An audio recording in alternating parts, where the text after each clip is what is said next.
రెండవ రాజుల గ్రంథము 21వ అధ్యాయం మొదటి వచనం.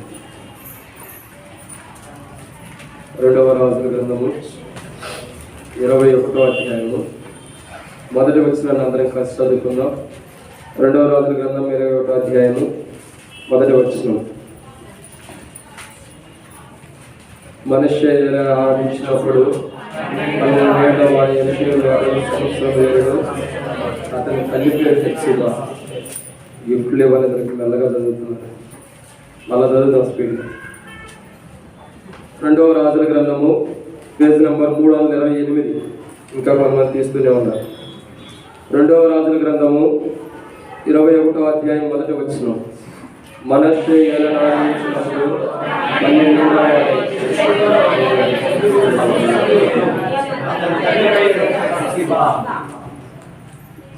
సరే ఓటీగా చదువుతున్నారు. కాబట్టి దేవుని యొక్క వాక్యాన్ని చూస్తున్నట్లయితే ప్రభు యొక్క లేఖన భాగంలో మనం సెలవించబడినటువంటి మాట మనష్షే. మనష్షే అంటే అర్థం ఏంటి?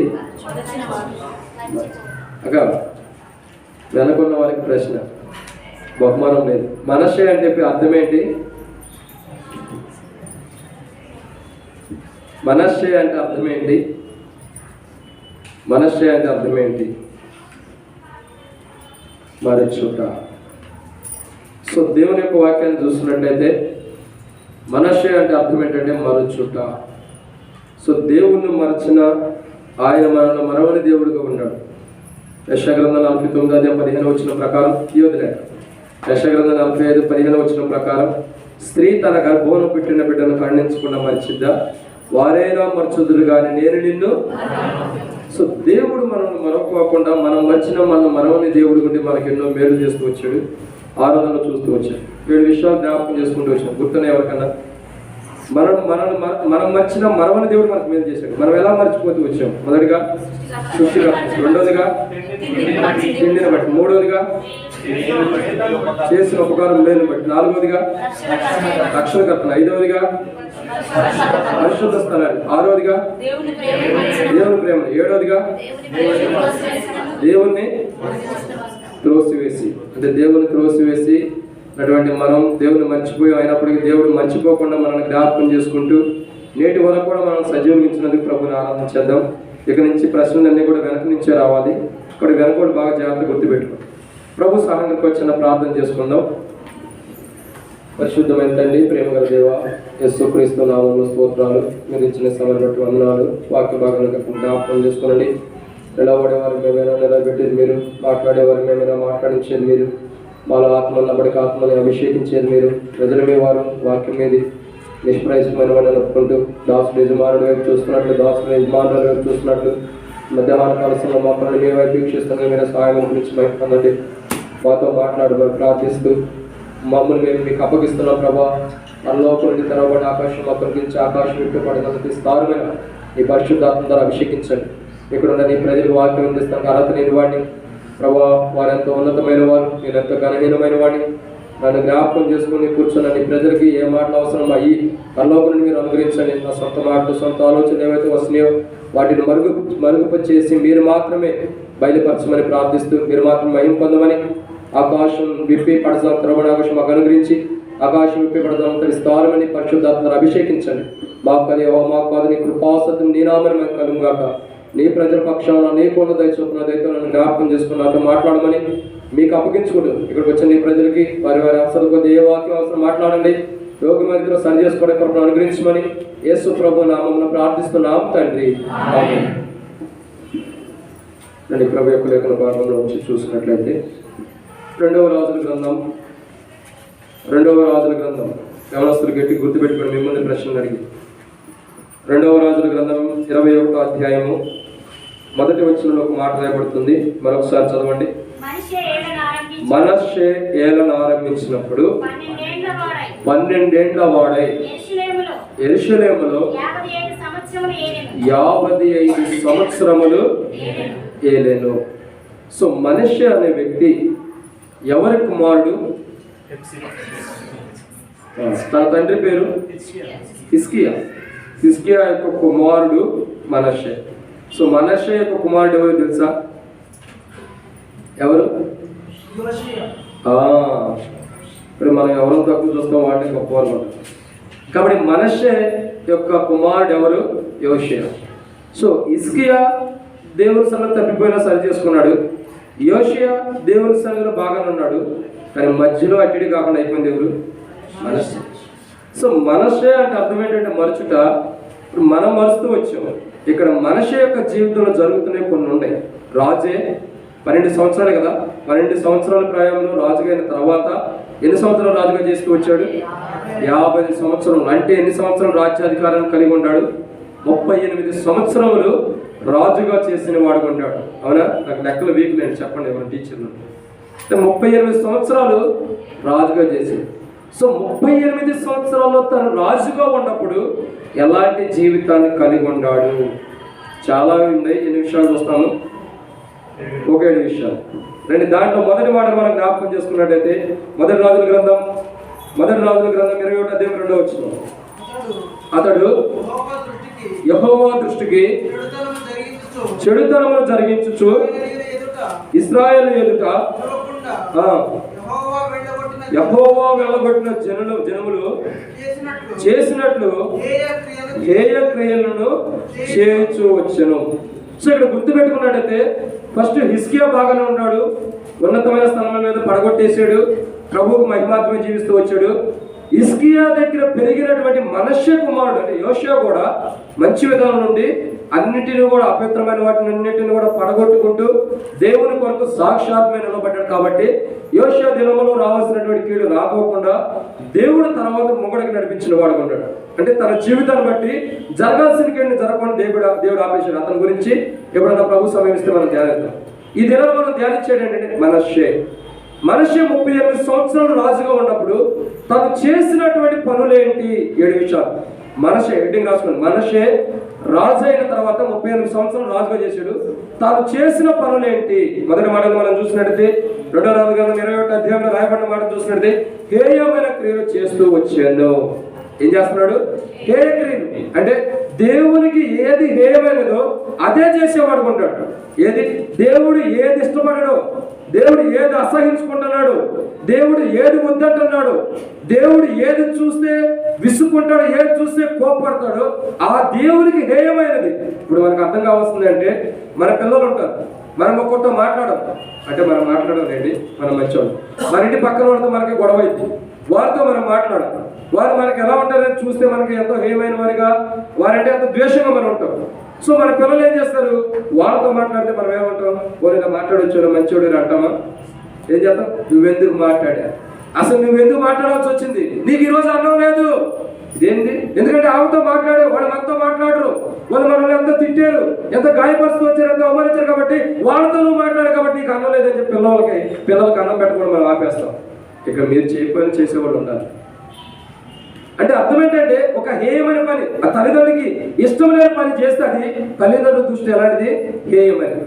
సో ఇక్కడ జ్ఞాపకం చేస్తున్నాడంటే మనిషి ఎలాంటి వాడంటే దేవుడు ఏదైతే ఇష్టపడడో, దేవునికి ఏదైతే వద్దంటాడో దేవుడు దాన్ని చేయడానికి ఇష్టపడతాడు. మనిషి చేస్తుంది ఏంటంటే దేవుడు ఏది వద్దంటాడో అదే పని చేస్తున్నాడు. దేవుడేమో అయ్యా బయలుదేవతలను ఆరాధించవద్దంటే దాన్ని ఆరాధిస్తాడు.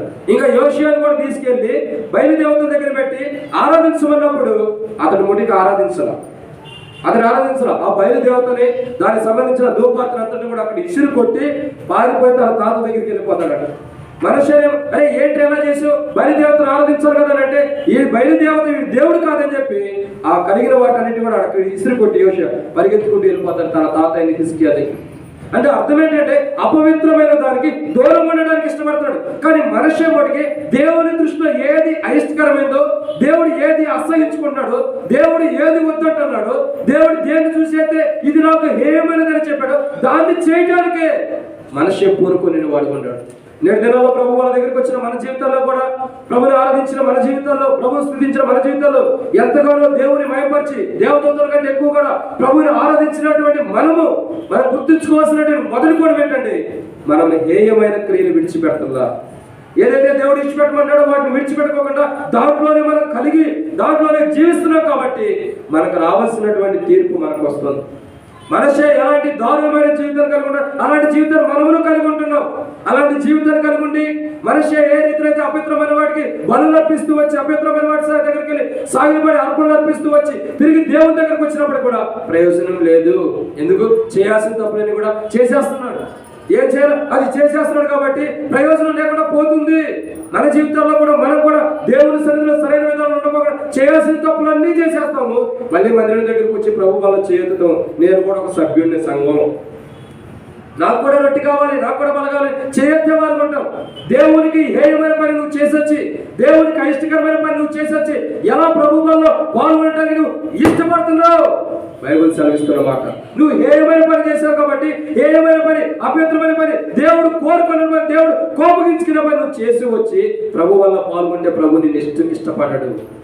కాబట్టి మొదటి మాట మనం చూసినట్లయితే 2వ రాజుల గ్రంథంలో రాయబడినట్టు మొదటి మాట, మనషే హేయమైన క్రియలు చేస్తూ దేవుని సన్నిధిలో జీవిస్తున్నవాడు అన్నాడు. ఎప్పుడైతే దేవుడు మనషే చేసినటువంటి ఒక తప్పును బట్టి, దేవునికి ఏదైతే హేయమైన పని చేశాడో ఆ ఒక్క తప్పును బట్టి ఏం జరుగుతూ వచ్చింది తెలుసా?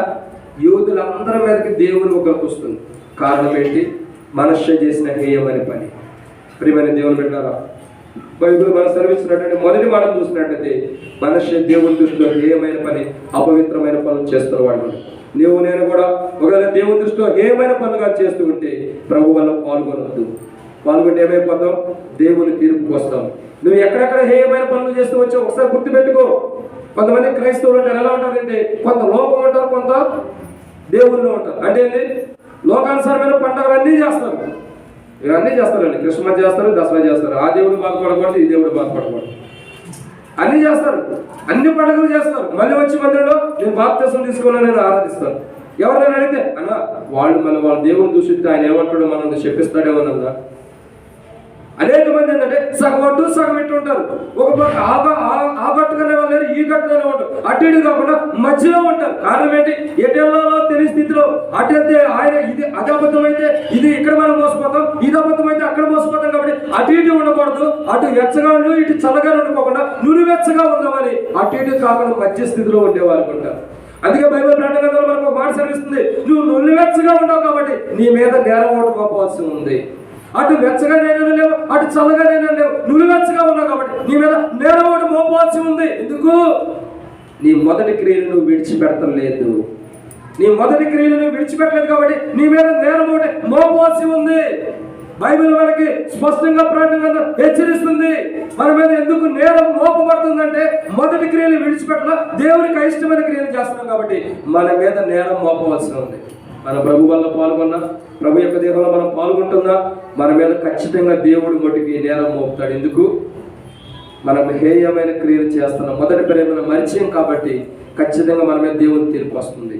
మనం సరి చేసుకున్నట్లయితే ప్రభు వల్ల పాల్గొనక వినిపి దేవునికి హేయమైన క్రియలు, దేవుని దగ్గర దొరకలి అటు ఇటు రెండు పడవల మీద కాలేసినటువంటి అనుభవం ఉన్న మనం ఈ మధ్యాహ్న కాలంలో ఒకే తీర్మానం మీదకి రావాలి, ఒకే విధానంలో రావాలి. నులివెచ్చని స్థితి వద్దు.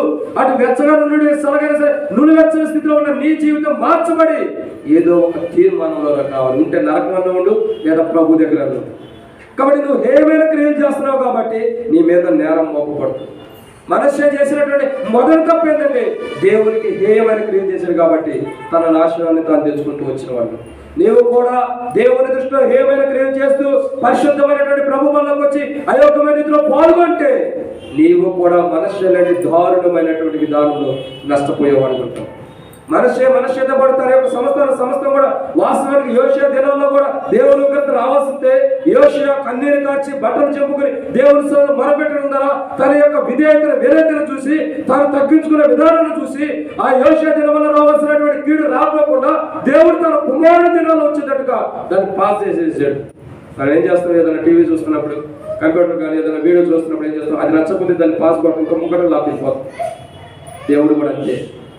యోషియా దినాల్లో జరగవలసినటువంటి కీడు జరగలేకపోకుండా దాని ముంగడ తీసుకెళ్లి తన కుమారుడు పాపం చేశాడు కాబట్టి తన స్థితిలోకి వచ్చి బహుశా తన కుమారుడు కూడా అలా పాపం చేయకుండా తన తండ్రి అటువంటి యోషియా జీవించి ఉంటే తన దినాల్లో కూడా శాపం కీడు రాకుండా మళ్ళీ మార్చబడి ముందరికి వెళ్ళిపోతూ ఉండేది ఎప్పటికప్పుడే.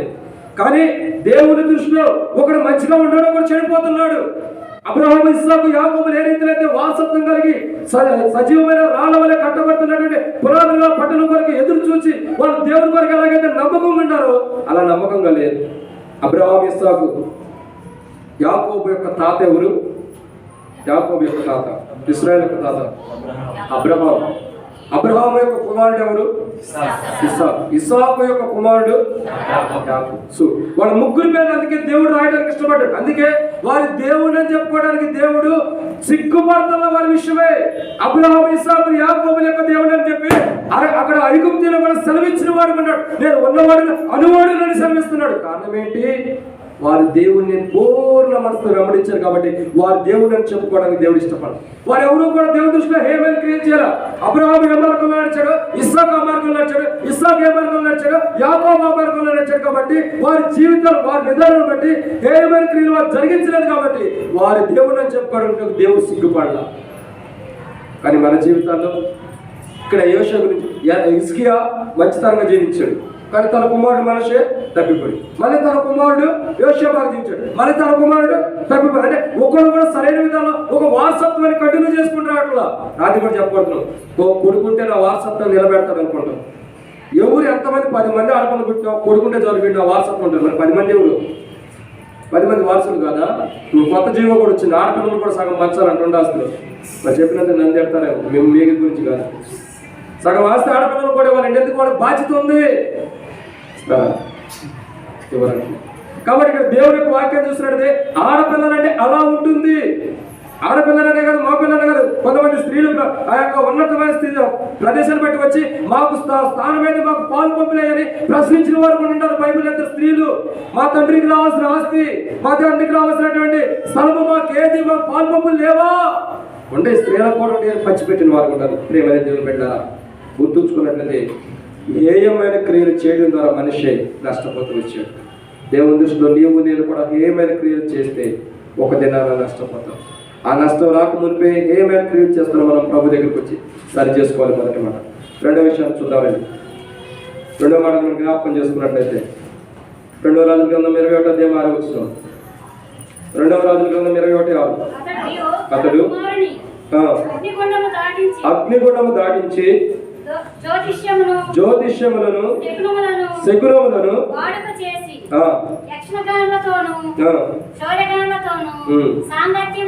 చాలా. కాబట్టి ఇక్కడ మనం చూస్తున్నటువంటి రెండవ మనం చూస్తున్నది మనషే ఎలాంటి వాడు అంటే, మొదటిగా ఎలాంటి వాడు మనషే? మనిషి అలాంటి వాడు దేవునికి హేయమైన పని చేసినవాడు. సో మనం కూడా హేయమైన పని ఏమైనా చేస్తున్నామో ప్రభు మన దగ్గర పరీక్షించుకోవాలి. రెండవదిగా మనిషి అలాంటి వాడు ఇక్కడ చూసినట్టే అగ్నిగుండము దాటించి వేరే వారితో సాంగత్యం సహవాసం కలిగిన వాడు అంటున్నాడు. మనిషి అలాంటి వాడు రెండవదిగా అగ్నిగుండం దాటిస్తున్నాడు, వేరే వారితో సాంగత్యం చేస్తున్నాడు. అంటే వేరే వారితో చెడ సహవాసం కలిగి అగ్నిగుండం దాటిస్తున్నాడు. అసలు మనిషి ఎలాంటి స్థితిలో నుంచి వచ్చాడు తెలుసా? హిజ్కియా ఒక కుటుంబం నుంచి వచ్చినవాడు. హిజ్కియా ఎలాంటి వాడు? మరణించవలసిన హిజ్కియా దేవుని ద్వారా 15 సంవత్సరాలు ఆయుష్ పొంది ఒక కన్నీరు కార్చే విధానాన్ని బట్టి ఆయుష్ పొందినటువంటి వాడు. తన తండ్రి లోపటి నుంచి అనేక గుణ లక్షణాలను తెలుసుకుని మాదిరికరంగా జీవించవలసినటువంటి మనుష్యనే చివరికి ఏమైపోతే వచ్చాడు? అగ్నిగుండం దాటిస్తున్నాడు. దేవుడు అది మొదటే చెప్పాడు, నేనే తప్ప వేరే దేవుడు లేడు, మీకు కలిగిన బిడ్డలే అగ్నిగుండం నుంచి దాటికూడదని దేవుడు స్పష్టంగా బల్లగుద్ది చెప్పాడు. అలా మీరు చెయ్యొద్దు, అగ్నిగుండం దాటించవద్దు, అన్యులతో మీరు సాంగత్యం చేయొద్దు అని దేవుడు స్పష్టంగా చెబితే మనిషి మటుకి దేవునికి విరోధంగా జీవిస్తున్నాడు. దేవుడు ఎవరితోయితే సావాసం చేయొద్దన్నాడో, ఏ అన్నిటికైతే సావాసం చేయొద్దు, వారితో సాంగత్యం కలిగి ఉండదు, నువ్వు నీ యొక్క బిడ్డలు కానీ నీ కుమార్తెలు కానీ అగ్నిగుండం దాటించొద్దని ఏ పిల్లల గురించి అయితే దేవుడు చెప్పాడు, అదే పిల్లలు అగ్నిగుండం నుంచి దాటిస్తున్న వారు ఉంటాడు. అన్యులతో సాంగత్యం అంటే సావాసం, బంధత్వం అని కూడా అనుకోవచ్చు. అన్యులతో సాంగత్యం కలిగి ఉంటాం అంటే బంధత్వం కలిగి ఉన్నాడు మనిషి. అన్యులంటే ఎవరు? సొలొమోను రాజు ఉన్నాడు. ఎవరైనా ఉన్నారా పేరు? మంచిగా సొలొమోను రాజు ఉన్నాడు. సొలొమోను అంటే సమాధానకర్త అయిన 1000 మందికి సమాధానం పంచాడు సొలొమోను. ఎంతమందికి? 1000 మందికి. ఎంత సమాధానం అంటే అందరిని బయలుదేరి చేసుకున్నాడు. 700 మందిని పెళ్లి చేసుకున్నాడు, 300 మంది ఉపపత్నులు. ఇంకా ఆ పేరు నేను చెప్పాను. 1000 మందిని చక్కగా భద్రంగా అందరికీ సమాధానం పంచాడు. ఏంటిది? భార్యలు మీరే. సొలొమోను ఎప్పుడైతే 700 మంది రాణిని పెళ్లి చేసుకుని 300 మంది ఉపపత్తులు పెట్టుకున్నాడో అప్పుడే తన జీవితంలో నష్టం అనేది ఆరంభం అవుతూ వచ్చింది. సొలొమోను దేవుని దృష్టిలో చేయకూడని తప్పు చేసిన వాడు ఉన్నాడు. సొలొమోను చేసుకున్న స్త్రీల్లో ఒక్కటైనను దేవుని బిడ్డలు లేరు. అందరూ కూడా అన్యులే. ఆ 1000 మంది కూడా అన్యులే. ఒక్కరు కూడా అసలు దేవుని బిడ్డలేరు. అంటే అర్థం ఏంటంటే సొలొమోను అన్యులతో సాంగత్యం కలిగి ఉంటున్నాడు. అన్యులతో సాంగత్యం కలిగి ఉన్నాడు కాబట్టి తన హృదయం తమ దేవుడైన యెహోవా నుండి త్రిప్పివేయబడుతూ వచ్చింది. చదవండి ఆ మాట. రాజుల గ్రంథం ఎన్నో అధ్యాయం అది? చదవండి. మోయాబీయులు, ఎదోమీయులు, అమ్మోనీయులు, సీదోనీయులు, హిత్తీయులు అను జనులు మీ హృదయములను తమ దేవతలతో త్రిప్పుదురు కనుక వారితో సహవాసం చేయకూడదనియు వారిని మీతో సహవాసం చేయనీయకూడదనియు యెహోవా ఇశ్రాయేలులో సెలవిచ్చున్నాడు. అయితే చాలు. కాబట్టి ఇక్కడ మనం చూస్తున్నటువంటి కోణాల జాగ్రత్తగా అర్థం చేసుకున్నట్టయితే ఏమని చెప్పబడుతూ వచ్చింది? సహవాసము చేయకూడదు, వారితో సాంగత్యం చేయొద్దు, అన్యులతో నీవు సాంగత్యం చేయొద్దని స్పష్టంగా దేవుడు సెలవిస్తే సొలొమోను అన్యులతోనే సాంగత్యం చేసిన వాడు ఉన్నాడు. అన్యులతో సాంగత్యం చేయడం ద్వారా బైబిల్ రాయబడినట్టు అతని హృదయం దేవుని దగ్గర నుంచి త్రిప్పివేయబడుతూ వచ్చింది. దేవుడు సొలొమోనుతో మాట్లాడుతున్నాడు. అయా సొలొమోను అని దేవుడు 2 సార్లు ప్రత్యక్షమై సొలొమోను అంటే ఇంకెక్కడ సొలొమోను 1000 మంది ఉంటే ఇంకెక్కడ సొలొమోను? ప్రభా సొలొమోను లేదు, ఏం లేదు, ఓ ప్రభా నీకు మందిరం కట్టించా, దాంట్లో ఉండిపో. కానీ అలాంటి స్థితిలోకి వచ్చేసింది సొలొమోను యొక్క జీవితం.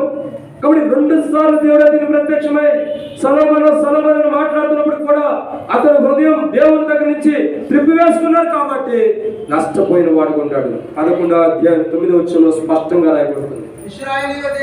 ఇశ్రాయేలు దేవుడైన యెహోవా అతనికి 2 మార్లు ప్రత్యక్షమై నీవు చాలన్నా. కాబట్టి ఇక్కడ చూస్తున్నాడు 2 సార్లు మాట్లాడుతున్నాడు. సొలొమోను నువ్వు తప్పిపోయి ఒకసారి మాట్లాడి సరి చేసుకురా, సరే 2వ సారి మాట్లాడతాం, సరి చేసుకుంటాడేమని మళ్ళా సొలొమోను అంటున్నాడు. సొలొమోను లేదు, ఏం లేదు, దేవునితో సమాధానాన్ని తెగొట్టుకున్న వాడు ఉన్నాడు. వెళ్ళిపోయి అన్యుల్ని వివాహం చేసుకుని వారితో సాంగత్యం కలిగి ఉన్నాడు, వారితో సహవాసం కలిగి ఉన్నారు. అన్యులు ఏం చేశారంటే సొలొమోను యొక్క భార్యలు అతని హృదయాన్ని త్రిప్పివేసిరని బైబిల్ హెచ్చరిస్తుంది. ఎవరా భార్యలు? హృదయాన్ని త్రిప్పివేసిన భార్య ఎవరు? హృదయాన్ని పాపంలో పడివేసిన భార్య ఎవరు? ఒక విగ్రహాన్ని ఆరాధించడానికి పురుగొల్పు కలిగి ఉన్న భార్య ఎవరంటే సొలొమోను యొక్క భార్యలు అన్యులు. సొలొమోను తప్పు ఉంది. ఒక అన్యులతో సాంగత్యం చేసుకోవడం ద్వారా, ఒక అన్యుడిని వివాహం చేసుకోవడం ద్వారా, ఒక దేవుని బిడ్డను కాకుండా, దేవుని ఆరాధించే బిడ్డను కాకుండా, దేవుని స్తుతించే బిడ్డను కాకుండా, దేవుని బిడ్డను కాకుండా, క్రీస్తు రక్తం ద్వారా కడగబడినటువంటి బిడ్డను కాకుండా ఒక అన్యుడిని వివాహం చేసుకోవడం ద్వారా సొలొమోను ఏమైపోతూ వచ్చాడు? దేవుని దగ్గర నుంచి తన హృదయం తిప్పివేసుకున్నాడు. ఇక్కడ అర్థమైందంటే అన్యుల్ని వివాహం చేసుకోవడం ద్వారా దేవుని దగ్గర నుంచి హృదయం తిప్పివేయబడుతుందని అర్థం. ఇక్కడ ఉన్న మన జీవితాల్లో యవనస్తులైనా సరే, ఒకవేళ ఎవరినైనా నీకు నచ్చిన వాళ్ళని వివాహం చేసుకోవాలని ఆశపడుతుంటే ఆ వ్యక్తి దేవుళ్ళు లేకపోతే నీ హృదయం కూడా ఒక దినాన్ని దేవుని దగ్గర నుంచి తొలగిపోయింది. ఇప్పుడు నేను దేవుళ్ళలోనే ఉన్నాను, ఇప్పుడు నేను దేవుళ్ళలోనే జీవిస్తున్నాను, ఇప్పుడు దేవుళ్ళలో ఆత్మీయంగా ఉన్నాను, ఇప్పుడు బాగా ఉన్నాను, నేను నా భార్య కూడా నేనే మార్చుకుంటానని నువ్వు చెడ్డ తలపు కలిగి ఉన్నావేమో. నువ్వు మార్చుకోవడం కాదు, నువ్వు మారిపోతావు. మనం కూడా చెప్పావు 6 నెలలు వీడు ఆశావాసం చేస్తే వీడు అవుతాడు. ఖచ్చితంగా అంతే. ఇక్కడ మనిషి అన్యులతో సాంగత్యం అంటే సహవాసం కలిగి ఉండి అగ్నిగుండం దాటించిన వాడు ఉంటాడు. దేవునికి అదే ఇష్టమైన పని కాదు. మన దేహాన్ని కాల్చుకోవడం దేవునికి ఇష్టమైనది కాదు. మన యొక్క శరీరం కాలిపోవడం దేవునికి ఇష్టమైనది కాదు. కానీ మనిషి ఏం చేస్తున్నాడంటే తన కుమారుని అగ్నిగుండం దాటిస్తున్నాడు. హిజ్కియా మొరపెడుతున్నప్పుడు కూడా, యోషియా చెప్తున్నప్పుడు కూడా మనిషి తన జీవితాన్ని మార్చుకోకుండా, తన ప్రవర్తన మార్చుకోకుండా, తన వైఖరి మార్చుకోకుండా అగ్నిగుండం దాటిస్తున్నాడు. కాబట్టి మనిషికి దారుణమైనటువంటి విధానం జరుగుతూ వచ్చింది. వద్దు, మన జీవితాలు కూడా మనం పరీక్షించుకుందాం. మనం కూడా అన్యులతో సహవాసం కలిగి ఉంటున్నామా? అన్యులతో బంధత్వం కలిగి ఉంటున్నామా? ఒక అన్యులతో సహవాసం, ఒక అన్యులతో సహవాసం రహస్యమైనటువంటి ఎవరికి తెలియనటువంటి సహవాసంలో కలిగి ఉంటున్నామంటే గుర్తు గుర్తుంచుకోవాల్సింది ఏంటంటే ఖచ్చితంగా ఒక దినాన్ని నీకు తీర్పు వస్తుంది. ఎందుకంటే నీ హృదయం మారిపోబోతుంది. బైబిల్ నీకు తెలియపరచబడిన మాటను రెండోదిగా చూసినట్టయితే అన్యులతో సాంగత్యం మనకు ఉండకూడని సహవాసం. ఎప్పుడైతే మనం అన్యులతో సహవాసం ఉంటామో అప్పుడు దేవుని సన్నిధిని కోల్పోతాం. దేవుని కోల్పోతాం కాబట్టి దేవుని తీర్పును తెచ్చుకునేవాడు ఉంటాం. బైబిల్ మనకు తెలియపరచబడినటువంటి రెండో విషయాన్ని చూసినట్టయితే మనిషి ఎలాంటి వాడు? మనిషి అన్యులతో సహవాసం కలిగి ఉండదు. సో మనం కూడా అన్యులతో సహవాసం కలిగి ఉంటే ప్రభు వల్ల పాల్గొన్న తీర్పుని తెచ్చుకుంటాం. మనం కూడా అన్యుల వల్ల ఉంటే ఇటు తిరిగి నాకు వాళ్ళు వెళ్ళిపోతాం. కానీ మనం కూడా అన్యులతో సహవాసం కలిగి అన్యులతో బంధత్వం కలిగి అన్యుల వల్ల జీవిస్తే ఖచ్చితంగా మనం కూడా ఏం చేయబడతాం? దేవుని దగ్గర నుంచి దూరంగా వెళ్ళిపోతాం. ఇప్పటికే ప్రభు వాళ్ళ దగ్గరకు వచ్చిన మనం అనేక అన్యులతో సహవాసం కలిగి ఉండటం ద్వారా దేవుని దగ్గర నుంచి దూరంగా వెళ్ళిపోయిన అనుభవం మనం వచ్చేసింది. వద్దు, దేవుడు మాట్లాడుతున్నాడు. సొలొమోనుతో 2 సార్లు ప్రత్యక్షమే మాట్లాడిన సొలొమోను జీవితం మార్చుకోవడానికి ఇష్టపడలా. ఈ మధ్యాహ్న కాలంలో మనతో ప్రభు మాట్లాడుతున్నాడు, మనల్ని హెచ్చరిస్తున్నాడు. ప్రభు, మీ జీవితం మార్చుకో. ఒక అన్నిటితో నీ సావాసం వద్దు, ఒక అన్నిటితో నీ సావాసం వద్దు, ఒక లోకంలో ఉన్నవాడితో నీ సావాసం వద్దు, నీ జీవితం మార్చుకోమని ప్రభు వాక్యం మనల్ని హెచ్చరిస్తున్నప్పుడు ఈ మధ్యాహ్న కాలంలో ప్రభు వాళ్ళ దగ్గరికి వచ్చిన మనం ఎవరితో అయితే అన్నిటితో సాంగత్యం సహవాసం కలుగుతామో దాన్ని విడిచిపెట్టేస్తాం. దాన్ని విడిచిపెట్టేద్దాం, లేకపోతే నష్టపోతాం. నాకు తెలిసిన ఒక సహోదరుని నేను త్వరగా ముగించి వేస్తాను. ఎందుకంటే మళ్ళీ మనకి ఫెస్టివల్ ఉంది కాబట్టి, ఫంక్షన్ ఉంది కాబట్టి త్వరగా ముగించి వేస్తాను. ఒక స్త్రీ ఉంది, ఆమె దేవుని బిడ్డ, ఆమె దేవుని నమ్మింది. ఎంతగానో ప్రార్థన, ఆరాధన జీవితం, వాక్యం, ప్రభుని ఆరాధించే విషయం ఎంతో ఘనంగా ఉంటూ వచ్చినటువంటి స్త్రీ ఒక పురుషుడిని ఏం చేసింది చెప్పండి? ప్రేమించింది. ప్రేమించి ఏం చేసింది? ఆ వ్యక్తిని పెళ్లి చేసుకోవడానికి ఇష్టపడి ఆ వ్యక్తి వరకు ఇంట్లో గొడవాడి కొట్లాట్లాడి నాకు అతడే కావాలి, చస్తానని కూర్చుంది. నువ్వు చచ్చే కంటే నువ్వు కష్టాలు పడి చావటమే మంచిదని పెళ్లి చేసేసి పెళ్ళి అయిపోయింది. అన్యుడిని వివాహం చేసుకుంది. ఆ అన్యుడికి మళ్ళీ రక్షణ పొందాడు, మార్మల్స్ పొందాడు అని చెప్పి అబద్ధాలు చెప్పి దానికి బాప్తిస్మం ఇప్పించి మళ్ళీ అతని ద్వారా పెళ్లి చేయించి చివరికి ఏమైంది? ఏ వ్యక్తి అయితే ఒక అన్యుడిని వివాహం చేసుకుందో, ఏ వ్యక్తి అయితే ఒక అన్యుడితో సావాసం కలిగి ఉందో, తాను చేసిన తప్పు ఒక దేవుని బిడ్డ కూడా ఒక అన్యుడిని వివాహం చేసుకుని చివరికి ఏం చేస్తుందంటే ఒక వేరే అన్యుడితో, మళ్ళీ ఇతరుతో కాదు, ఇతను వివాహం చేసుకోవడానికి తీర్మానం చేసుకుంది. మళ్ళీ ఇంకొక అన్యుడితో కలిసి ఆయా రోడ్ల మీద తిరుగుతూ తాగుతూ రేత్రి 12 గంటల డ్యాన్స్ వేస్తూ ఉంది. ఒక దినాన దేవుడు చూస్తూ వచ్చాడు, ఓర్చుకున్నాడు. ఒక దినాన దేవుడు మొత్తంగానే చచ్చిపోయిందిగా ఉంది. నేడు దినాన బ్రతికొండ లేదు, చచ్చిపోయిందిగా ఉంది. ఒక అన్నిటితో సావాసం కలిగి ఉంది. సరే అతను పెళ్లి చేసుకునేది అంటే అతను కాదని అతను ఓళ్ళలో పెట్టి మరొకరితో సావాసం కలిగి ఉంది. కాబట్టి చివరికి ఏమైందంటే దేవుడు మొత్తంగానే ఒక్కసారిగా చచ్చిన దానిగా ఉంది. నేడు దినాల్లో బతికిలేదు. నేడు దినాల్లో చచ్చిపోయింది. కారణం ఏంటి? అన్నిటితో సహవాసం. అన్నిటి వివాహం చేసుకుంది, కానీ ప్రయోజనం లేదు. చివరికి బ్రతుకుందా? మరణించింది. ఎందుకు? ఒక అన్యుని వివాహం చేసుకోవడం తన హృదయం దేవుని దగ్గర నుంచి దూరంగా. మనం వివాహం చేసుకునేది ఎవరినంటే పరిశుద్ధుడైన దేవుని. ఎవరని? పరిశుద్ధుడైన రక్షకుని. మన కొరకే ప్రాణం పెట్టి మన కొరకే తిరిగి లేచి సమాధిని జయించి తిరిగి లేచినటువంటి ప్రభువుని మనం ఒక దినాన వివాహం చేసుకోబోతున్నాం. ఆ ప్రభువుని కాదని, ఈ లోకంలో ఏ అన్యులతో సహవాసం కలిగికుండా ఆ ప్రభువుని కాదని నువ్వు దూరంగా వెళ్ళిపోయినా నువ్వే మోసపోతావు, కానీ ఆ ప్రభువు మోసపోడు. కాబట్టి ప్రియమైన దేవుని బిడ్డలారా, మన జీవితం ఎలా ఉంది? ఎన్నో మాట ఇది? రెండవదిగా ఇక్కడ బైబిల్ సర్వీస్లో మాట ఏంటంటే రెండవదిగా అన్యులతో సాంగత్యం. మనం ప్రభు వాళ్ళ దగ్గరికి వచ్చిన మనం ప్రభుతో సహవాసం కలిగి ఉందామా? అన్యులతో సాంగత్యం కలిగి ఉంటాం. ఎవరితో ఎలాంటి సాంగత్యం కలిగి ఉంటాం? పరీక్షించుకుని ప్రభు వాళ్ళు పాల్గొంటాం, లేకపోతే తీర్పు తెచ్చుకుంటాం. మూడో విషయాన్ని మనం చూద్దామండి. 2వ రాజుల గ్రంథం 21:11 2వ రాజుల గ్రంథం 21:11 యోధా రాజైన మనష్షే ఈ హేయమైన కార్యము చేసి తనకు ముందున్న అమోరీయులను మించిన చెడుతనము కనపరిచి తాను పెట్టుకొనిన విగ్రహముల వల్ల యోధా వారు పాపం చేయుటకు కారకుడాయను చాలక. కానీ ఇక్కడ మూడవదిగా మనం చూస్తున్నట్టు మనష్షే ఎలాంటి వాడంటే బైబిల్ సెలవిస్తుందన్నమాట. దేవుని బిడ్డలు పాపం చేయుటకు కారకుడయ్యాడు. యోధా వారు అంటే ఎవరు? దేవుని బిడ్డలు. యోధా గోత్రం అంటే యేసు ప్రభు యొక్క గోత్రమే. సో దేవుని బిడ్డలు పాపం చేయడానికి కారకుడయ్యాడంట మనిషి. మొదటిగా మనిషి ఎలాంటి వాడు? హేయమైన పనులు చేస్తున్నాడు. రెండోదిగా చెడ్డవారితో సావాసం కలిగి ఉండి అగ్నిగుండం దాటించాడు. మూడోదిగా దేవుని బిడ్డలు పాపం చేయడానికి కారుకుడు అవుతున్నాడంట. ఎవరు? దేవుని బిడ్డలు. అంటే దేవుని నమ్మి దేవుని ఆరాధించి ఈయనే నిజమైన దేవుడు అని నమ్మి ఈయనే మెస్సీ అని నమ్మేటటువంటి ప్రజలు వాళ్ళని పాపంలో పడివేయడానికి ప్రేరేపిస్తున్నాడంట. కొంతమంది మందిరంలో కూడా కూర్చుంటారు. వాళ్ళు ఎలా ఉంటారంటే వాళ్ళ పాపం అంటే ఇష్టం ఎక్కువ. పాపం మాటలు మాట్లాడితే ఎంత చక్కగా ఉండిద్దో వాళ్ళకి. మంచి మాటలు మాట్లాడుతూ ఉంటారు. పాపం గురించి మాట్లాడు తెల్లవారు మాట్లాడతారు. అసలు మనం ఏం అడగట్లా, ఒక్క మాట మనకు కదిలితే చాలు ఇక మనం మంది నుంచి వెళ్ళిపోయిన తర్వాత మనతోనే మాట్లాడుతూ ఉంటారు. ఇంకెవరు అంత ఇష్టంగా మాట్లాడతారు. పాపం మాటలంటే ఒక్కొక్క వ్యక్తి పాపం మాటలంటే అంత ఇష్టంగా మాట్లాడుతూ వస్తాడు. బైబిల్ ఏమైనా హెచ్చరిస్తుందంటే ఈ మనిషి కూడా ఎలాంటి వాడంటే బైబిల్ సెలవిస్తున్నటువంటి మాట మనుషుల్ని పాపంలో పడవేస్తున్నాడు. దేవుని బిడ్డలు ఎవరైతే దేవుని రక్షణ బాప్తిసం కలిగి ఉంటారో అలాంటి వారిని సైతం కూడా పాపంలో పడివేయడానికి ప్రేరేపించే అనేక మంది మనుష్యులు నేటి దినాల్లో సంఘాల్లో కూడా ఉంటూ వచ్చారు. తాను పట్టాలే కాకుండా తాను చెడ్డపోతే వనరులంతా చెడగొట్టాలన్నట్టు తాను చెడిపోయింది కాకుండా సమాజం మొత్తాన్ని సంఘాన్ని మొత్తాన్ని కూడా చెడగొట్టాలనే అనేక మంది నేటి దినాల్లో సంఘాల నుంచి మనుష్యులు లాంటి వాళ్ళు బయటకు వస్తున్న వాళ్ళు ఉన్నారు. మనుష్య ఇక్కడ ఏం చేస్తున్నాడు? మూడవదిగా దేవుని బిడ్డలు పాపం చేయడానికి కాల్పుడు అవుతున్నాడు. దేవుని యొక్క వారసులు, పరలోకానికి వారసులు, పరలోక రాజ్యంలో ఉండవలసిన వారు, తేజోమయమైనటువంటి పరిశుద్ధులు అంటే పరిశుద్ధ పట్టణానికి వారసులైనటువంటి అనేక మంది క్రైస్తవులు సైతం పాపంలో బయట వేయడానికి ప్రేరేపిస్తున్నాడు. ఎవరు? మనష్షే ఎలాంటి వాడంటే అబద్ధపు క్రీస్తుకి సాదృశ్యమైన వాడు. ఎలాంటి వాడు? అబద్ధపు క్రీస్తుకి సాదృశ్యమైన వాడు. సో మన జీవితం కూడా మనం అనేక మంది ప్రజలు పరిశుద్ధమైన మార్గంలో మనం నడిపించే వారు ఉండమ్మా, మనం అనేక మంది పాపంలో పడేసే వారు ఉంటాం. ప్రభు మన దగ్గరకు వచ్చిన మనం పరీక్షించుకుందాం.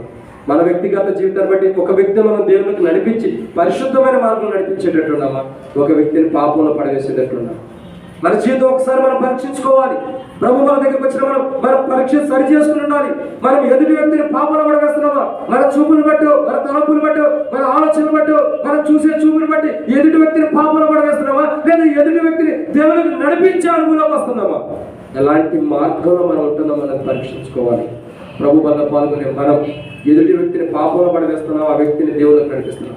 అసలు ఏ రోజైనా ఒక ఆత్మని దేవుళ్ళకి నడిపించినటువంటి అనుభవం మనకు ఉందా? ఏ రోజైనా ఒక ఆత్మ కొరకు క్రైదనం చెల్లించినటువంటి అనుభవం మనకు ఉందా? ఏ రోజైనా ఒక ఆత్మ కొరకు క్రైదనం చెల్లించి కన్నీరు కాచి ఒక ఆత్మ తప్పిపోయే ఆత్మ దేవుని దగ్గరికి రావాలని ఏ రోజైనా కన్నీరు కాచినటువంటి అనుభవం మనకు ఉందా? లేదు. ఎందుకు? ఆత్మల గురించినటువంటి భారం మనకు లేదు. ఆత్మల్ని రక్షించాలన్నటువంటి కోరిక మనకు లేదు. మనం ఏంటి? నా వరకు నేను తింటే చాలు, నా వరకు నేను తింటే చాలు అనేటువంటి అనుభవం మనం ఉంటాం. కానీ నేను కాదు, నాతో పాటు ఉండేవారు కూడా తినాలనేటువంటి అనుభవం మనకు లేదు. కాబట్టి మనం దేవుని యొక్క తీర్పులోకి వస్తాము. మీరు ఎవరో ఎంత తిరిగి చూడదు, మీరు మొదటికి చూడండి. పిల్లలు ఆడుకుంటూ ఉంటారు, వాళ్ళకి తెలియదు.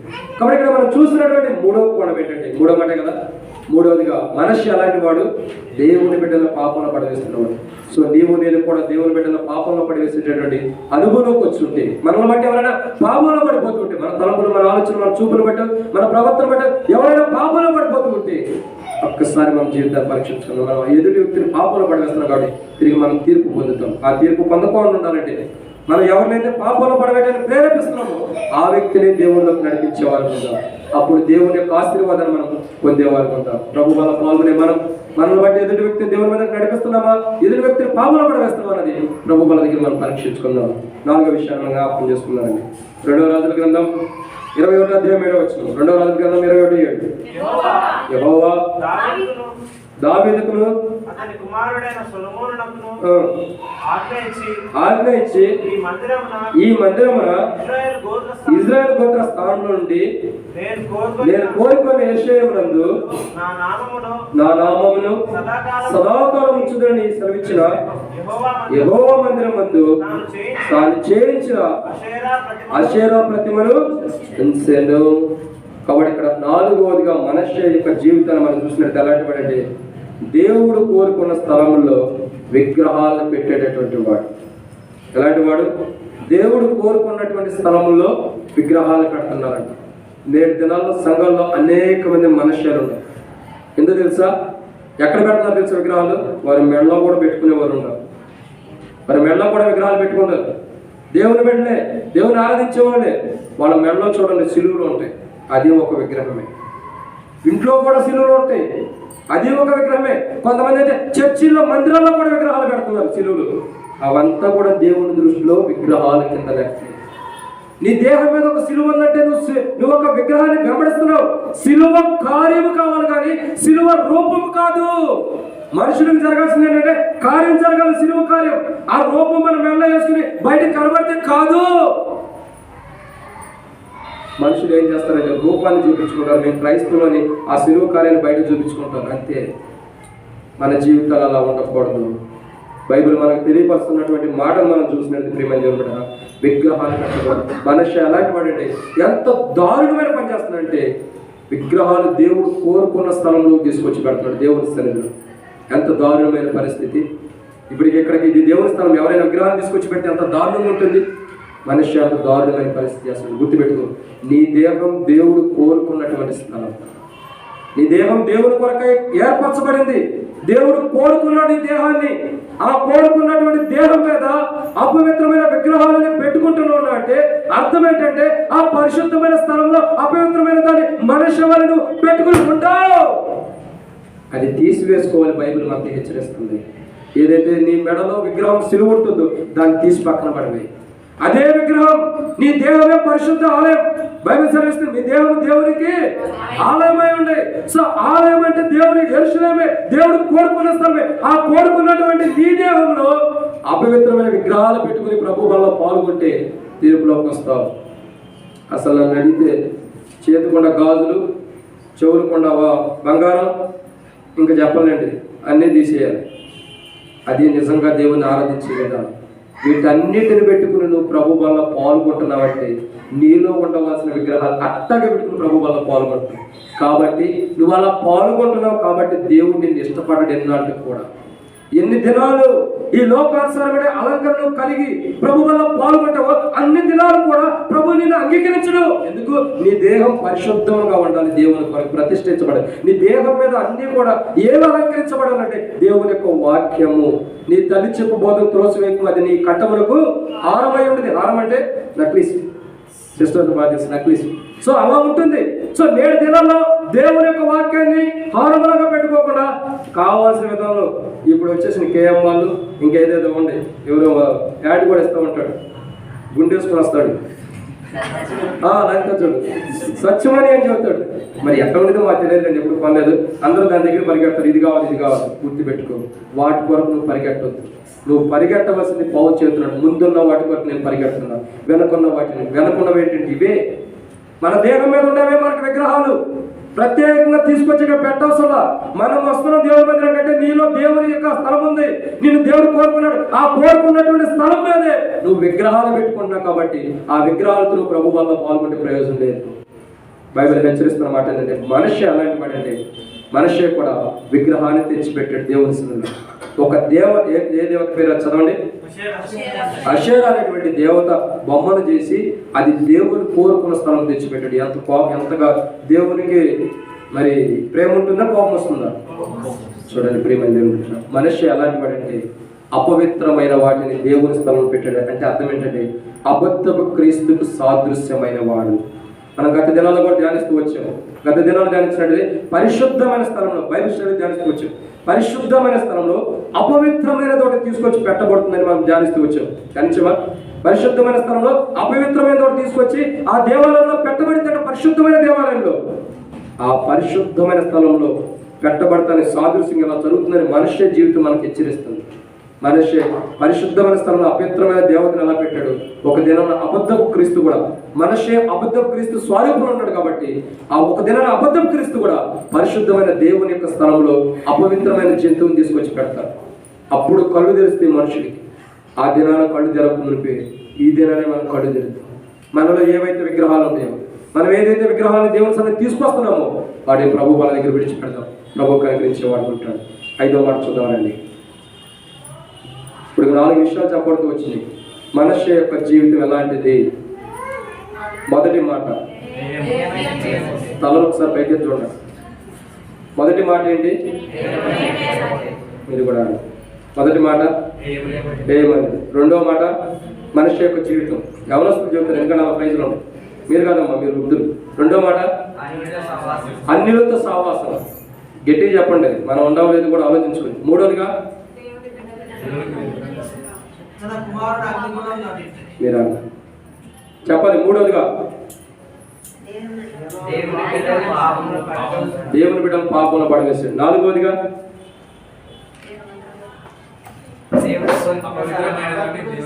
దేవుని స్థలంలో అపవిత్రమైన పెడుతున్నవాడు. కొద్దిగా మనసు ఇక్కడ పెట్టండి. నేను తక్కువగానే ముగించేస్తాను ఈరోజు. వర్తమానం చాలా సింపుల్గా ఒక 5 నిమిషాలు మొత్తం ముగించేస్తాను. ఇక్కడే పెట్టండి మనసు. ఇక్కడ చూసినట్టు నాలుగోదిగా ఏంటి? పరిశుద్ధమైన స్థలంలో అపవిత్రమైన దాన్ని పెట్టేవాడు. ఐదో విషయాన్ని మనం చూస్తున్నాం. రండి, 2వ రాజుల గ్రంథం. మళ్ళీ మిమ్మల్ని అడుగుతా, గుర్తు పెట్టుకోండి. 2వ రాజుల గ్రంథం 21:16 వచ్చినాం. ఇక నా కాన్సెప్ట్ అంతా యవనస్తుల మీద. 2వ రాజుల గ్రంథం 21:16 వచ్చినాం. మరియు మనషే యెహోవా దృష్టికి చెడు నడత నడిచి యూదా వారిని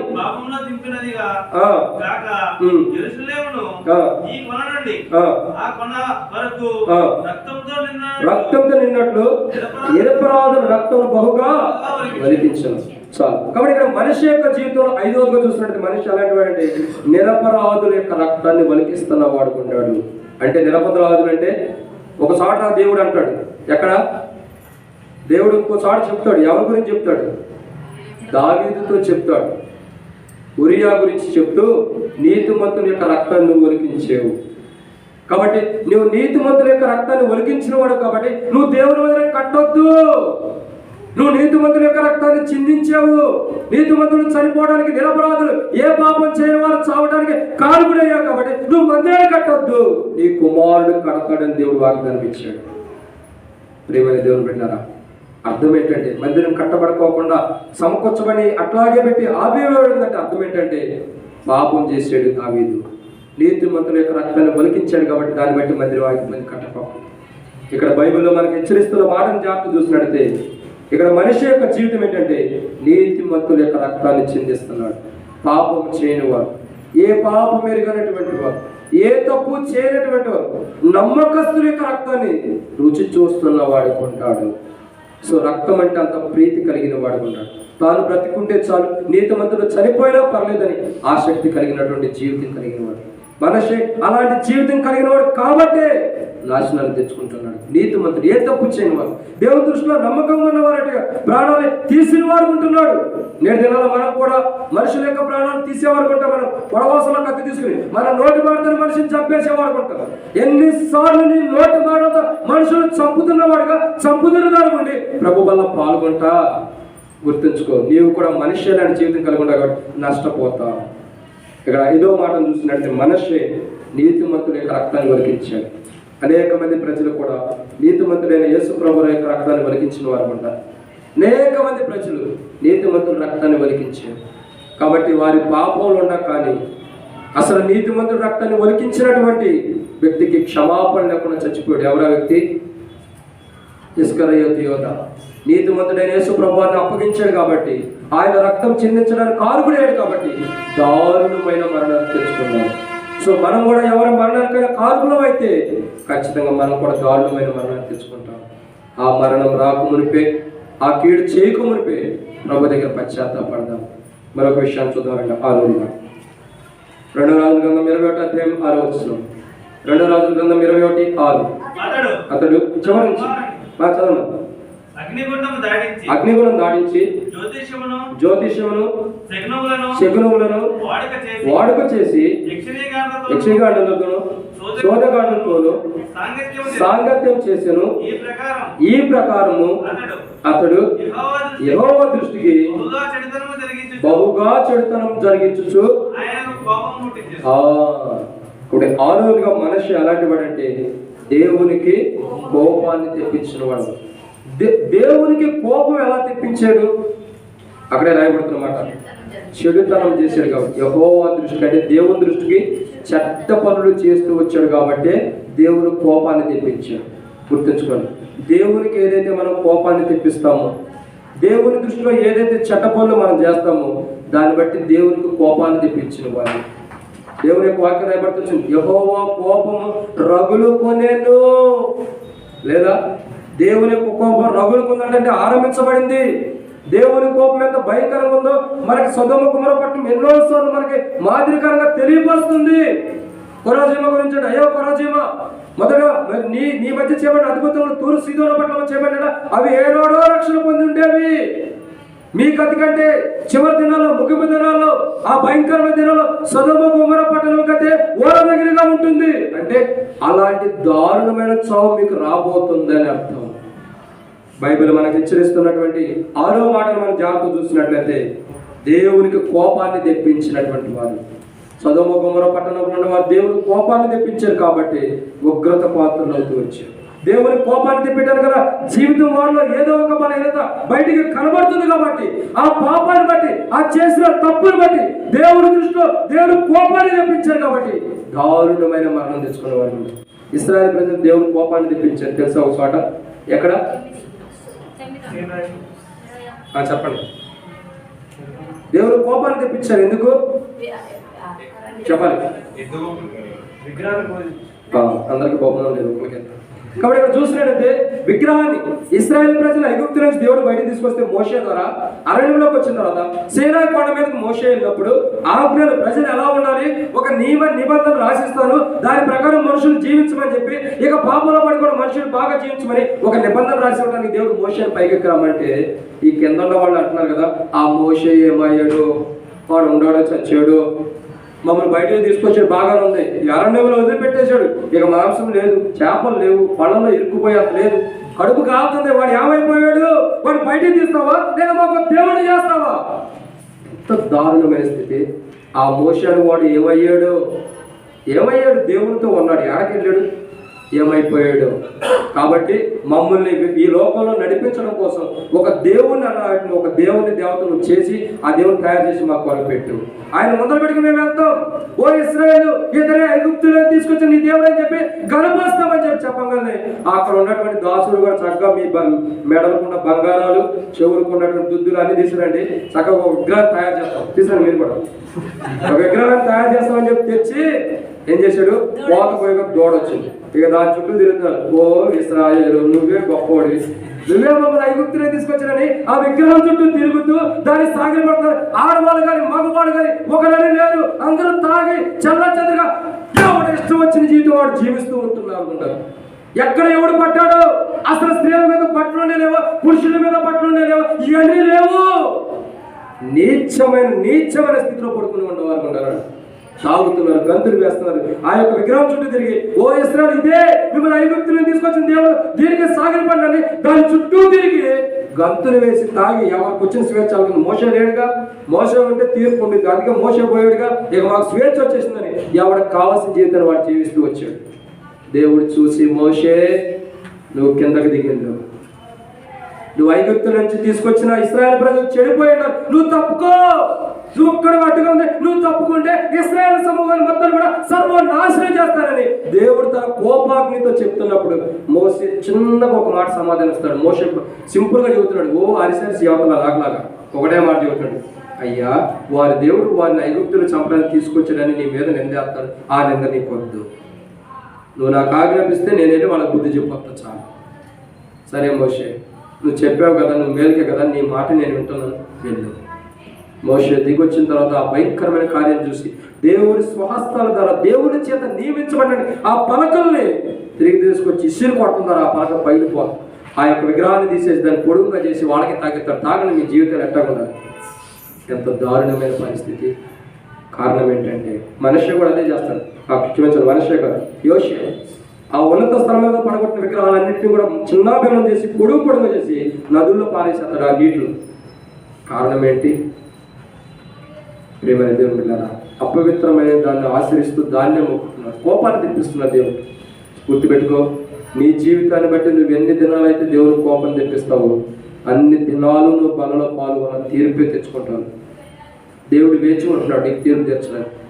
ఇంకెన్ని దినాలు అయోగంగా పాల్గొంటా, ఇంకెన్ని దినాలు అపవిత్రంగా పాల్గొంటా, ఇంకెన్ని దినాలు సరి చేసుకుంటూ పాల్గొంటా, ఇంకెన్ని దినాలని సరైన జీవితం లేకుండా మార్పు చెందిన జీవితంతో ఇంకెన్ని దినాలని ప్రభు వల్ల పాల్గొంటావు. పాల్గొను, నీ కొరకై అయితే తీర్పు మొడికి సిద్ధంగా ఉంది. కానీ నువ్వు సంఘంలో ఉండాను, ప్రభు వల్ల పాల్గొంటున్నాను అనుకుంటున్నావేమో, నీ కొరకైతే తీర్పు సిద్ధముగా ఉంది. ఎందుకు? నువ్వు వదిలిపెట్టవలసిన వాటిని విడిచిపెట్టకోకుండా వాటిని అనుసరిస్తున్నావు కాబట్టి దేవుని కోపం నీ మీద రగులుకోబోతుంది. ఆ భయంకరమైన కోపం రగులుకోపం మునిపే ఇశ్రాయేల్ ప్రజల మీద ఒక్క మోషే అడ్డగించడం ద్వారా ఏ రీతిలో ఇశ్రాయేల్ ప్రజలు దేవుని కోపానికి దావుతో కూడా కాపాడబడుతూ వచ్చారు. ఈ దినాన దేవుని ఉగ్రత మన మీద రాకుండా ఉండడం కోసం యేసుక్రీస్తు ప్రభువు ద్వారా దేవుడు ఆగుతూ వస్తున్నాడు. యేసుక్రీస్తు ప్రభువు ద్వారా దేవుడు ఆగుతున్నాడు. యేసు ప్రభు యెషయా 52:53 వచ్చిన చివరి భాగం ప్రకారం మన కొరకు విజ్ఞాపన చేస్తున్నాడు. అయ్యా ఒక్క నిమిషం, అయ్యా ఒక్క నిమిషం, అయ్యా ఒక్క నిమిషం, అమ్మా ఒక్క నిమిషం, దేవా ఒక్క నిమిషం, సమయమే చాలు, వారిని మారుస్తావు ప్రభు అని తండ్రి దగ్గర విజ్ఞాపన చేస్తున్నాడు. మోషే ఏ రీతిలో అయితే విజ్ఞాపన చేశాడు, మోషే కంటే శ్రేష్ఠుడు తండ్రి దగ్గర నుండి విజ్ఞాపన చేస్తున్నాడు. అయ్యా వారు ఒక్క దినం సమయం వారు మారుతారేమో, ఈ దినమైనా ప్రభు వల్ల సజీవులుగా మారుతారేమో, ఈ దినమైనా ప్రభు వల్ల సరి చేసుకుని నిజమైన రీతిలో ప్రభు వల్ల పాల్గొంటారేమో అని పరలోకమందున దేవుడు కుడిపార్శ్వంలో కూర్చొని యేసు ప్రభు మన గురించి ఆ కుడిపార్శ్వంలో విజ్ఞాపన చేస్తున్నాడు. ఒక తరుణమే అయ్యా, ఒక తరుణమే అయ్యా, ఒక సమయమే అయ్యా, అయ్యా ఒక తరుణమే అని చెప్పి యేసుక్రీస్తు ప్రభువు తండ్రి కుడిపార్శ్వం నుండి తండ్రికి విజ్ఞాపన చేస్తున్నాడు. అయ్యా ఒక్క తరుణం, ఒక్క తరుణం. సాతానుడేమో ఇంకొక తరుణం లేదు, ఏం లేదు దేవా ఖచ్చితంగా ఆ వ్యక్తి తీర్పు శిక్షార్హుడు, నువ్వేదో ఒకటి చేశాను చంపేయమంటున్నాడు. కానీ యేసు ప్రభువుడికి ఒక్క తరుణం. అతను 15 సంవత్సరాలు ఉన్నప్పుడు పాపాలు ఒప్పుకున్నాడు. అంటే 15 సంవత్సరాల పాపాలు ఒకేసారి ఒప్పుకున్నాడు కదా, 15 సంవత్సరాలు ఆశించావు కదా, ఒక్క సంవత్సరం, ఒక్క నిమిషం మాత్రమే అతన్ని మారుస్తాను పరిశుద్ధాత్మను పంపి అతని హృదయంలో ప్రేరేపణ కలిగించి ఒప్పింపజేస్తానని చెప్పి పరిశుద్ధాత్మని పంపడం కొరకు, జీవితం మార్చడం కొరకు యేసుక్రీస్తు ప్రభువు తండ్రి కుడిపార్శ్వం నుండి మన గురించి విజ్ఞాపన చేస్తున్న వాడు ఉంటాడు. ఎంత గొప్పవాడు! ఇంకను కూడా మన గురించి విజ్ఞాపన చేస్తున్నాడు. ఇప్పటికీ మన గురించి విజ్ఞాపన చేస్తున్నాడు. ఏమని? ఇప్పటికైనా ప్రభు వల్ల సరి చేసుకుని పాల్గొంటారేమని, ఇప్పటికైనా జీవితం మార్చుకుంటారేమని, ఇప్పటికైనా ప్రవర్తన ఆలోచన మార్చుకుని దేవుని కోపం పుట్టించుకోకుండా దేవుని మీద ప్రేమ కలిగి ఉంటామేమోనని యేసుక్రీస్తు ప్రభువు మన గురించి ఇంకా విజ్ఞాపన చేస్తున్నాడు. గుర్తుపెట్టుకో, ప్రభు వల్ల పాల్గొనే నీ పక్షాన దేవుడు విజ్ఞాపన చేస్తున్నాడు నువ్వు మారాలని. ఇంకా మార్పు చెందకపోతే దేవుని కీడుని తెచ్చుకుంటావు. అలా కీడు తెచ్చుకోవద్దు. ఇశ్రాయేలు ప్రజలు బుద్ధి తేవటానికి మోషేని దేవుడు పంపించాడు. నేడు దినాల్లో మనకు బుద్ధి రావడానికి యేసుక్రీస్తు ప్రభువుని లోకానికి అనుగ్రహించాడు. ఆ యేసుక్రీస్తు ప్రభువుని బట్టి బుద్ధి తెచ్చుకొని జీవితం మార్చుకుందాం, లేకపోతే నష్టపోయేవారు. చివరి మాట చూసి ప్రార్థన చేసుకుందాం. 2వ రాజుల గ్రంథం చివరి మాట 21వ అధ్యాయం 12-18 వచ్చిన 2వ రాజుల గ్రంథం 21-18. మనష్షే తన పితరులతో కూడా నిద్రించి ఉజ్జా యొక్క తోటలో తన నగర దగ్గర చాలండి. కాబట్టి ఇక్కడ చివరి మాట ఏంటంటే మనిషి యొక్క జీవితం మనకు నేర్పిస్తుంది ఏంటంటే పాపంలోనే జీవించాడు, పాపంలోనే చచ్చిపోయాడు, కానీ జీవితం మార్చుకోవడానికి ఇష్టపడ్డాడు. పాపంలోనే జన్మించాడు, పాపంలోనే జీవిస్తున్నాడు, పాపంలోనే చచ్చిపోవడానికి ఇష్టపడ్డాడు. జీవితం మార్చుకోవడానికి ఇష్టపడ్డా, సరి చేసుకోవడానికి ఇష్టపడినటువంటి జీవితం మనిషిది. ఈ మధ్యాహ్నం కలసంలో ప్రభు వాళ్ళ దగ్గరికి వచ్చిన మనం కూడా మనిషి ఎవరైనా సరి చేసుకోవడానికి ఇష్టపడుతుందా? బైబిల్ మనకు తెలియపరచబడిన 7వ మాట ఏంటంటే మనిషి తానున్న పాపంలోనే తాను చచ్చిపోయిన వాడుకుంటాడు. ఆ పాపం నుంచి బయటికి రావడానికి ఇష్టపడ్డా, తాను ఏ పాపంలో ఉన్నాడు చివరి గడియల్లోనైనా తన తండ్రి ఏంటంటే హిజ్కియా మరణకరమైన రోగం వచ్చినప్పుడు గోడ తట్టు తిరిగి దేవుడి సన్నిధిలో ప్రార్థించగా 15 సంవత్సరాలు ఆయుష్ పొందాడు. కనీసం చచ్చిపోయినప్పుడు అదన్నా గుర్తు రాలేదేమో ఆ వ్యక్తికి. కానీ కారణం ఏంటి? అసలు దేవుడు అంటే అనుభవం ఉంటే ఏదో క్రియ గుర్తుండేది, అనుభవం లేదు. కాబట్టి పాపంలోనే తన చావు తను తెచ్చుకున్నవాడు ఉంటాడు.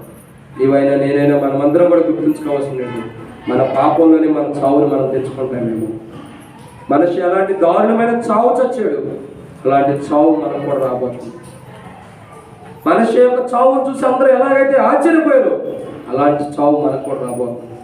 ఆ చావు రాకమునిపే, ఆ మరణం రాకమునిపే ప్రభు దగ్గరకు వచ్చి పశ్చాత్తాపడదాం. ప్రభా, మనిషి లాంటి చావు నాకు వద్దు, మనిషి లాంటి దారుణమైన జీవితం నాకు వద్దు ప్రభా. యేసుక్రీస్తు ప్రభు యొక్క స్వరూపం నాకు కావాలి. పౌలు లాంటి జీవితం నాకు కావాలి, బక్సింగార్ లాంటి జీవితం నాకు కావాలి, తిమోథెంకు లాంటి జీవితం నాకు కావాలి ప్రభా. మనిషి లాంటి జీవితం నాకు వద్దు. మనిషి నీకు కోపాన్ని గుర్తించాడు, అపవిత్రమని పెట్టాడు, చివరికి తన నీ దృష్టిలో ఏమని క్రియలు చేశాడు కాబట్టి పాపంలోనే చచ్చిపోయిన వాడు ఉంటాడు. ఒక పాపి పాపంలోనే చచ్చిపోతే దేవునికి ప్రయోజనం లేదు, ఇష్టం లేదు. ఒక పాపి తన పాపాలు విడిచిపెట్టి లోకం విడిచిపెడితేనే అది దేవునికి ఇష్టం. పాపాత్ముడు పాపంలో చనిపోతే దేవుడు సంతోషించడు. ఆ పాపాత్ముడు భూమి మీద తన పాపాలు పశ్చాత్తపడి పరిశుద్ధుడిగా మరి లోకం విడిచిపెడితే అప్పుడు దేవుడు సంతోషిస్తాడు. మనం ఒక దినాన ఈ ఉండ పాపాలన్నింటినీ విడిచిపెట్టి ఒక దినాన ప్రభు రాజ్యంలోకి వెళ్ళినట్లు, ఒక దినాన ప్రభుతో పాటు ఉన్నట్లు, ఈ పాపంలో ఉన్న మనం ఈ ప్రభు మన దగ్గరకు వచ్చి ఇదే ప్రభు మన దగ్గర మన పాపలు ఏదైతుండో దేవుడు కోపం పుట్టించే, దేవుడికి వ్యతిరేకమైన, దేవుడికి విరోధమైన పాపం ఏదైతుందో దాన్ని ఒప్పుకొని విడిచిపెడతాం, కనికరానికి పొందుదాం. ఈ లోకంలో ఉన్నప్పుడే ఈ పాపాన్ని విడిచిపెడతాం కాబట్టి విడిచిపెట్టిన తర్వాత ప్రభు వస్తే పరలోక రాజ్యానికి వెళ్దాం. 7వదిగా మనిషి యొక్క జీవితం పాపంలోనే జీవించాడు, పాపంలో చచ్చిపోయాడు. మార్పు చెందడానికి ఇష్టపడ్డా. నీవైనా నేనైనా పాపం నుండి పాపంలోనే చచ్చిపోతే మార్పు చెందకపోతే మనం నరకానికి వెళ్తాం. దావీదు పట్టణం మందు అతను పాతి పెట్టబడి, దావీదు పట్టణం మందు అతను పాతి పెట్టలేదు. ఎందుకు? దావీదు పట్టణం మంది పాతి పెట్టాలంటే అతడు దేవునితో నడిచిన వాడే ఉంటేనే దావీదు పట్టణంలో పాతి పెడతాడు. దావీదు పట్టణంలో ఒక వ్యక్తిని సమాచారంటే అతడు దేవునితో నడిచిన వాడైతేనే. సో నీవు నేను కూడా దేవునితో నడిస్తేనే దావీదు పట్టణం అంటే మనం ఈ భూమి మీద పాతి పెట్టబడిన దేవునితో పాటు లభిస్తాం. దావీదు పట్టణంలో పాతి పెట్టే ఆధిక్యతను మనిషి కోల్పోయాడు. నీవు నేను కూడా ప్రభు రాజ్యంలో ఉండే ఆధిక్యతను కోల్పోవు. సమయం ఇచ్చాడు దేవుడు, మారమని తరలించాడు, సరి చేసుకోవాలని తరలించాడు. మార్పు చెందకపోతే నష్టపోతాం. సరి చేసుకుందాం. మనిషి యొక్క జీవితం 38 సంవత్సరాలు రాజుగా చేశాడు. 38 సంవత్సరాలు తాను చేసిన తప్పులు ఏంటో 7 విషయాలు ఉన్నాయి. మొదటి మాట ఏంటి చెప్పాలి? ఏమైనా క్రియ చేశాడు. రెండవదిగా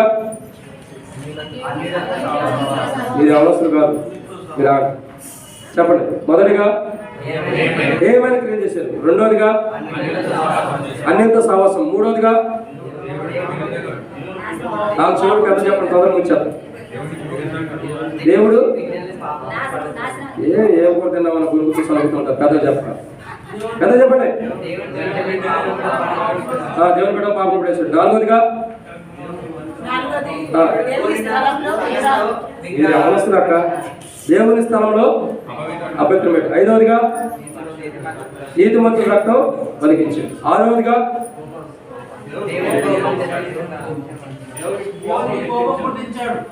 మీరు ఎవరొస్తారు? వాళ్ళందరికీ వివాహాలే, మాకు వివాహాలు అయిపోయింది. మీరు చెప్పాలి.